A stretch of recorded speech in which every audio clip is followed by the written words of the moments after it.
அனைவருக்கும் வணக்கம். இன்றைக்கி நம்ம என்ன பார்க்க போகிறோம்னு பார்த்தா மிதுன லக்னக்காரர்களை பார்க்க போகிறோம். இது 100% மிதுன லக்னத்துக்கு தான் பொருந்தும்.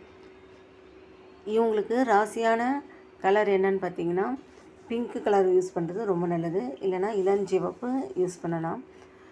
வணங்க வேண்டிய தெய்வம் என்னன்னு பார்த்தீங்கன்னா, குலதெய்வத்தை வணங்கலாம், பெருமாளை வணங்கலாம். இவர்களுக்கு எப்பயுமே நண்பர்களால் எந்தவித பிரயோஜனமும் இருக்காது. இவர்கள் நண்பர்களுக்கு கடன் வாங்கி கொடுத்தாங்கன்னா அது திரும்பவும் வராது.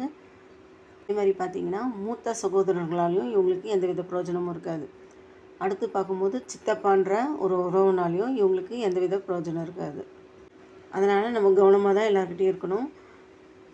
முக்கியமாக நண்பர்கள்கிட்டலாம் நம்ம ரொம்ப ரொம்ப கவனமாக இருக்கணும். ஏன்னா அவங்களால எந்தவித பிரயோஜனம் மட்டும் இல்லாமல் அவங்களால பாதிப்பு வரத்துக்கும் நமக்கு நிறைய சான்ஸ் இருக்குது. அதனால் நண்பர்கள்கிட்ட ரொம்ப கவனமாக இருக்கணும்.